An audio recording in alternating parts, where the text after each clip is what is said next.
Bien, hola, buenas tardes. Bueno, en realidad, gracias, Cristian. Mi intención es tratar de abordar y que conversemos un poco acerca de la fatiga mental, pensando en la relación con otros síntomas que también las personas con lesiones cerebrales adquiridas reportan. ¿No se escucha? Entonces, denme un segundo. Sí, voy a... No, ahí sí, ahí sí, ahí me queda mejor. Está un poquito bajo, sí, está un poquito bajo el micrófono. Decía que en esta presentación iba a tratar de hablar de la fatiga mental, pero también la relación que tiene la fatiga mental con otros síntomas que las personas con lesión cerebral adquirida reportan frecuentemente. Entonces, solamente algunas definiciones previas para que estemos más o menos de acuerdo en lo que vamos a hablar. Primero, la fatiga es una falta que es subjetiva de energía, y ese es uno de los problemas. Entonces, como bien decía Osvaldo recién, al ser subjetiva, las personas con fatiga mental tienen que como que convencer a los demás que ellos tienen fatiga mental, y eso muchas veces no ocurre. Y esta es una falta de energía que puede ser físico-mental y que es percibida por la persona o por los acompañantes. Pero lo más importante es que esta fatiga mental interfiere con el desempeño, y con eso nos referimos a cómo la persona se desarrolla en su entorno vital, y también con ciertas capacidades, que son las cosas que podemos objetivar con algunos test específicos. Lo otro que es importante es que la fatiga mental no es exclusiva de la injuria o el trauma cerebral. También ocurren otras alteraciones del sistema nervioso central, como por ejemplo la esclerosis múltiple, que tiene una fisiopatología completamente diferente. Y es independiente de la gravedad de las secuelas. O sea, si a causa en este caso, por ejemplo, un traumatismo encefalocraniano, una persona tiene una deficiencia motora importante o una deficiencia cognitiva importante comparada con una persona que no la tiene o que tiene deficiencias menores, la fatiga mental no se relaciona con la severidad del cuadro. Y tampoco se relaciona con la edad de la persona, ni tampoco con el género. Y lamentablemente en el traumatismo encefalocraniano existen varios reportes que muestran que después de los 3 meses, si la fatiga no remite, suele ser persistente en el tiempo. Y la fatiga se acompaña de otros signos, como el enlentecimiento psicomotor o cognitivo, alteraciones de la memoria, de corto plazo, aquella memoria de las cosas que hicimos recientemente, también de la memoria de trabajo. La memoria de trabajo es esta información que tenemos que tener en mente cuando hacemos cosas. Y también atención sostenida. Estos síntomas son los que las personas con traumatismo encefalocraniano, y voy a hablar más específicamente de este grupo de personas, son las que con mayor frecuencia reportan como aquellos síntomas que limitan su desempeño. Y también reportan que estos son los síntomas que a la larga les genera el aislamiento social. En general, la fatiga se gatilla por exceso de estimulación sensorial o por incremento en la carga cognitiva, cuando estamos haciendo algo que nos demanda mucha atención o mucha concentración. Y también, algo que es importante es que la fatiga, a diferencia de las personas antes de tener esta lesión, le toma mucho más tiempo recuperarse de nuevo hacia un estado de bienestar o de no fatiga. Y como decía Osvaldo recién, un problema para las personas que tienen fatiga mental es que cerca del 30% de los cuidadores o los acompañantes de esas personas no les cree. Y cree que en realidad esto que tienen es flojera. Y entonces eso genera una frustración en una persona que tiene un traumatismo encefalocraniano, y aparte los problemas que eso contrae. Y este 30% es mucho mayor cuando la severidad del traumatismo encefalocraniano es menor. O sea, cuando el traumatismo encefalocraniano es de mediana intensidad o mediana magnitud, tiene pocas secuelas cognitivas, pocas secuelas motoras, este porcentaje se dispara. Y ustedes pueden ver entonces que eso tiene relación con una combinación entre que yo veo a la persona con un traumatismo encefalocraniano que en realidad está bien, como que no le pasa mucho, Pero, por otra parte, se queja de que uno de sus principales problemas es que se fatiga. Pero yo lo veo bien, pero se fatiga. ¿Bien? Bueno, y como decía, este gráfico es poco amigable, pero me interesa mucho mostrarlo porque muestra todos los síntomas que acompañan a la fatiga mental. Voy a mencionar solo algunos de ellos. Por ejemplo, voy a explicar un poco en este eje que ustedes ven aquí. Esta es hay muchas escalas para medir la fatiga mental. Esta es una de ellas, la MFS, que puntúa entre 0 y 3 puntos. Entonces, mientras mayor puntaje tengo, más cerca de aquí, de esta parte estoy, es porque presento más de estos síntomas. ¿Bien? Es un reporte subjetivo. La persona dice cuánto siente con respecto a cada uno de estos puntos. Y ustedes pueden ver que la fatiga mental, que está acá, y la fatiga en general, se acompaña también, siempre es alto. Los sujetos reportan que es un problema también para la concentración, para los problemas de memoria, para el enlentecimiento del pensamiento, la sensibilidad al estrés, la inestabilidad emocional, la irritabilidad, la sensibilidad a la luz, al ruido, trastornos del sueño, tanto disminución o aumento. Entonces, ustedes pueden ver que no es un fenómeno único. La fatiga mental se acompaña de una serie de otros síntomas que las personas reportan y que interfieren en su vida cotidiana. Eso también hace difícil de comprenderla y difícil de buscar un mecanismo único que la genera. Pero uno puede hablar de algunos síntomas que son, o algunos signos que son propios de la fatiga y otros que lo acompañan. Los que ustedes ven aquí en azul son aquellos que son más característicos y que las personas reportan con mayor frecuencia. ¿Cuáles son ellos? Las dificultades de concentración, el largo tiempo que les toma recuperarse. Refieren como que rápidamente ellos caen en un estado, cuando empiezan a hacer una actividad, rápidamente caen en un estado de fatiga. Y que esto varía a lo largo del día. No es lo mismo en la mañana, no es lo mismo en la tarde y en la noche. Y existen otros marcadores, que ya varios de esos ya los mencioné, como la falta de iniciativa, los problemas del sueño y los trastornos del humor. ¿Cuándo es más frecuente? Cuando las personas están en situaciones en las cuales existe una gran cantidad de estímulos. Son más susceptibles a experimentar fatiga. También cuando leen un libro, cuando leen el periódico. Y cuando se encuentran involucrados en conversaciones con más personas. Y mientras más personas hay en la conversación, más rápidamente se sienten fatigados y más tiempo les toma después recuperarse. Y también frente a eventos que son inesperados. Yo creo que uno de los puntos que aquí se reportan bastante, que es en el lenguaje, cuando me involucro en conversaciones con los demás, muchas personas que no tienen lesión cerebral pueden haber experimentado esas situaciones cuando les toca hablar en otro idioma, por ejemplo. Y cómo, cuando después uno termina una reunión social con personas que no hablan su lengua materna, al finalizar eso también hay un estado de agotamiento posterior a eso. Hay 4 modelos que se proponen para explicar la fatiga mental. Yo no voy a hablar de cada uno de ellos, no es el objetivo de esta presentación, solamente quiero hacer énfasis en el primero, que es la fatiga como un indicador de esfuerzo, de sobreesfuerzo de la función cerebral. Y voy a profundizar un poco en ese. Pero existen otros modelos que muestran a la fatiga como un indicador de neuroinflamación, también como un indicador de procesos psicológicos, donde este modelo no tiene tanta evidencia, pero que plantea que las personas caerían en un estado de fatiga mental como un mecanismo de protección frente a la frustración o a eventos que probablemente traigan recompensas negativas. Por lo tanto, la persona bloquea su funcionamiento para evitar llegar a esos estados. Y también la fatiga como un indicador de trastornos del sueño.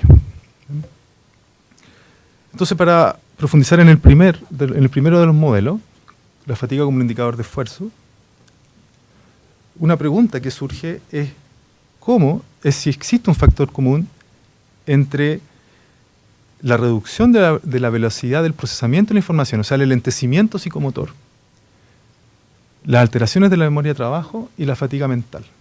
De alguna forma, este primer modelo plantea que las funciones cerebrales superiores se encuentran afectadas y, por lo tanto, cuando el sujeto tiene que involucrarse en distintas actividades sociales o en general en actividades vitales, hay una caída de la función, una caída en términos de rendimiento cognitivo de estas subfunciones que permiten entonces que tengamos un involucramiento normal en nuestras actividades cotidianas.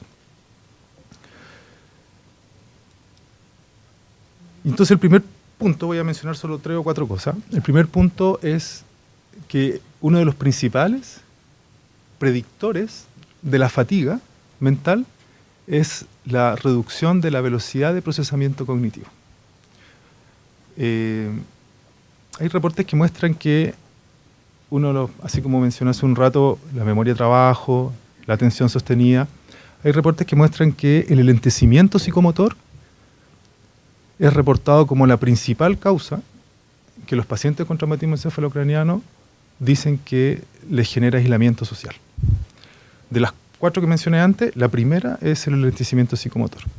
Y esto básicamente, en términos de medir la capacidad, se relaciona con el tiempo de respuesta, pero en términos cotidianos se refiere con la dificultad para entender lo que el otro está diciendo, la dificultad para moverse a un ritmo adecuado o la dificultad para procesar estímulos del exterior a un ritmo también adecuado. Otras mediciones, como la memoria de trabajo y la atención sostenida, también tienen una correlación importante con la fatiga mental, pero no son buenos predictores de la magnitud de la fatiga. Y de esta forma el esfuerzo cognitivo se podría estar correlacionando con la dificultad que tienen los sujetos para anticiparse a los eventos. Y entonces aquí voy a profundizar un poco en este concepto. En general, las personas con un sistema nervioso central indemne funcionamos de forma anticipatoria. Nosotros no reaccionamos a los estímulos, sino que generamos permanentemente modelos de lo que va a ocurrir en el mundo externo. Entonces, por ejemplo, si yo estoy hablando, ustedes ya están imaginando la última palabra que yo voy a decir en mi sentencia. O si me voy a mover, ustedes ya más o menos saben lo que yo voy a hacer. No solamente estamos reaccionando a lo que yo estoy haciendo, a lo que está pasando afuera, sino que habitualmente lo que ocurre es que yo genero un modelo y lo único que hago después es corroborar si ese modelo era correcto o no. Si es correcto, no pasa nada. Sigo funcionando. Si no es correcto, hay una señal de error que habitualmente uno se da cuenta. Dice, yo esperaba que pasara esto y no ocurrió. O la persona dijo algo y dijo otra palabra al final, qué raro. Y esas cosas nomás nos llaman la atención. Pero cuando nada raro pasa y todo funciona según como predecíamos que iba a ocurrir, no hay entonces ninguna señal de error. Y eso es un indicador de que nuestro sistema está funcionando de manera eficiente. Porque entonces no solo reacciona al entorno. Este modelo no es un modelo específico que aplica a la lesión cerebral, es un modelo que hoy día entendemos de cómo funciona el sistema nervioso y que se llama código predictivo. Y en este modelo, las estructuras de la corteza prefrontal, estructuras que habitualmente son las áreas que se lesionan en un traumatismo encefalocraniano, generan expectativas acerca de los eventos que están ocurriendo en el entorno. Esas expectativas son contrastadas, por supuesto, con lo que efectivamente está ocurriendo, como decía recién. Y se llama entonces saliencia bottom-up. Bottom-up es lo que viene de afuera y expectativas top-down es lo que yo estoy generando con respecto a eso que creo que va a ocurrir afuera. Como ya dije, en general no ocurre, salvo en los momentos en que estamos aprendiendo algo, que ahí hay todo el tiempo las cosas no calzan. Pero cuando ya tenemos tareas que son altamente automatizadas, todo calza. Y todo lo que yo espero que ocurra es lo que realmente ocurre. ¿No? Bajo este modelo, la atención, mi capacidad de focalizarme en un aspecto de todos los aspectos que están en el entorno, emerge por un aumento de mi capacidad de inferir lo que va a ocurrir. Y yo infiero esto que va a ocurrir basado en mis experiencias previas. Esto se llama inferencia bayesiana. Si yo no tengo experiencia acerca de algo, no puedo saber qué va a pasar con eso mientras está ocurriendo. En cambio, si yo soy experto en eso, como somos expertos todos en las cosas que pasan en la vida cotidiana habitualmente, yo soy capaz entonces de reaccionar de manera anticipatoria. También, en este contexto, las funciones asociadas a la memoria, principalmente a la memoria de trabajo, esto que decíamos, esta capacidad que debo tener para mantener la información relevante, por ejemplo, todo lo que yo tengo que hablar ahora, tengo que tenerlo en línea, sostenido para poder decirlo, organizado. La memoria de trabajo estaría permitiendo mantener toda esta información sensorial asociada a las predicciones y al resultado de esas predicciones en línea para saber si la conducta está siendo eficiente. Por lo tanto, cuando yo pierdo estas funciones, pierdo la capacidad de hacer inferencias acerca de eventos externos y entonces hay un deterioro de la atención, pierdo la capacidad de mantener en línea la información de lo que tengo que hacer, se produce un esfuerzo cognitivo adicional y pierdo la capacidad de anticiparme a los eventos que están ocurriendo en el entorno. Entonces hay dos ejemplos que quiero dar para reforzar esta idea. Uno de ellos es que la actividad neural, sabemos, y esto hay múltiples reportes, se modula con respecto a los estímulos que son anticipados. Entonces, un ejemplo muy simple, donde se muestran dos eventos. Estos son pruebas de laboratorio, entonces es difícil darle más contexto que que les voy a decir, pero se le presenta un estímulo que es inesperado para la persona versus otros estímulos que son esperados. Y uno puede ver en estas curvas es la respuesta de la actividad oscilatoria en ciertas frecuencias que funciona el cerebro. Particularmente aquí estamos viendo una de las frecuencias más bajas, que es delta. Y ustedes pueden ver que cuando el evento es inesperado, la magnitud de la respuesta es mucho mayor que cuando el evento es esperado. Eso significa que en este caso, o uno podría interpretarlo, que el sujeto, al no estar esperando el evento, la respuesta es mucho más masiva que cuando el sujeto está esperándolo. Que es lo mismo un poco que decía hace un rato, ¿no es cierto? Hay una señal de error. Cuando el sujeto no espera ese evento, hay una señal de error que gatilla, que recluta redes neurales que no son habitualmente reclutadas cuando yo sí espero que esto venga, y entonces tengo una respuesta, pero esa respuesta es atenuada. Y lo otro que podemos ver es que esta actividad, cuando el sujeto es capaz de esperar, o sabe que viene este estímulo, alrededor de 100 milisegundos antes de que las cosas pasen, el sujeto ya modula su actividad neural. O sea, antes de que las cosas pasen, yo ya cambié la forma en que mis redes neurales están trabajando, justamente esperando este estímulo que viene. Y por lo tanto, ustedes pueden ver, hay un momento en que esta actividad oscilatoria está perfectamente esperando ese estímulo y por lo tanto la respuesta es eficiente, pero hay otros momentos en que esa respuesta no va a ser tan eficiente porque no es el momento ideal en que la actividad oscilatoria está esperando ese tipo de estímulo en particular. Si yo soy incapaz, por lo tanto, de alinear mi actividad neural con los estímulos que van a ocurrir en el futuro, estamos hablando de fracciones de segundo, eso rápidamente le quita eficiencia a la forma en que mi cerebro trabaja. Ahora, en condiciones un poco más ecológicas que solamente presentar luces o tonos auditivos, por ejemplo, en el lenguaje, nuestro sistema funciona de una forma bastante similar. Y uno puede mirar, cuando procesamos, por ejemplo, cuando nuestro cerebro está procesando lo que ocurre con una oración o con una frase, que aquí está en otro idioma, pero están hablando acerca, bueno, da igual, en verdad que está la sentencia, la frase completa, y ustedes pueden ver aquí la actividad oscilatoria de distintas redes neuronales. No podemos ver esas redes, solamente podemos ver la actividad oscilatoria. Y esto ocurre en distintas frecuencias. Esta frecuencia es delta, esta frecuencia es alfa, esto es teta y esto es beta. Disculpen los conceptos técnicos, pero para aquellos que los manejan es actividad oscilatoria que se relaciona con distintas funciones cognitivas. Por lo tanto, es importante para poder comprender que está en la base de estos problemas, es importante comprender la relación que tiene cada una de estas bandas de frecuencia con estos procesos específicos cognitivos y motores también. Entonces lo que uno puede observar es que la actividad en las bandas más bajas, aquí cuando el sujeto todavía empieza la oración, el sujeto no tiene idea cómo va a terminar. ¿Bien? Pero a medida que yo me voy acercando hacia el final de la oración, hacia el final de lo que yo ya sé perfectamente cómo va a terminar. Si yo digo aquí, la noche anterior el clima estuvo muy... Todos ya saben lo que voy a decir, ¿no es cierto? No voy a decir estuvo caluroso o lloviendo, porque todos estamos aquí y sabemos que anoche hizo frío. Entonces ustedes generaron expectativas de acerca de lo que yo iba a decir, y entonces después no tienen que reaccionar a lo que yo voy a decir, sino que ya saben, y por lo tanto ya se procesó ese estímulo. Solamente van a reaccionar si es que yo dijera algo que es poco coherente. Y van a decir, qué raro, ¿por qué dijo eso? No sé, y van a tratar de corregir y de entenderlo de alguna forma.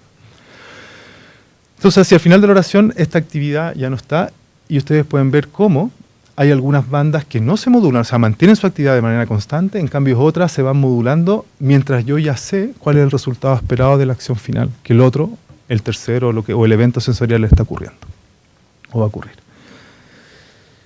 Entonces nuestra propuesta, nuestra área de investigación, es que justamente la actividad en ciertas de estas bandas, en algunas de estas bandas es la que está afectada para anticiparse de manera adecuada hacia los estímulos del entorno.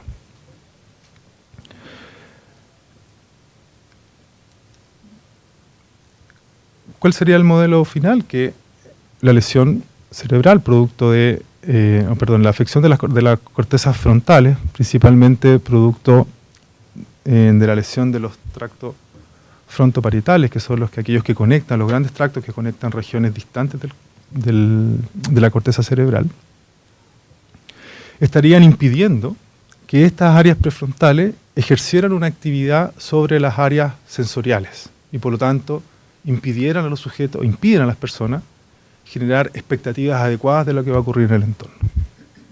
Cuando estas expectativas fallan, el sistema empieza a trabajar en un modo más bien reactivo, es forzado a trabajar en un modo reactivo más que en un modo anticipatorio. Y eso es lo que genera, en parte, el sobreesfuerzo que los sujetos perciben como experiencia subjetiva. Como conclusiones principales, bueno, la fatiga mental no es una condición única asociada al TEC, también es característica de otras lesiones. Hay diferentes alteraciones cognitivas y fisiológicas que acompañan a la fatiga mental, y bajo el marco conceptual del código predictivo es posible agrupar estas alteraciones bajo una misma problemática. La que sería que la pérdida de la capacidad de generar predicciones top-down hace trabajar o fuerza al sistema a trabajar bajo un modelo reactivo y no anticipatorio, lo que estaba diciendo recién. Eso, muchas gracias.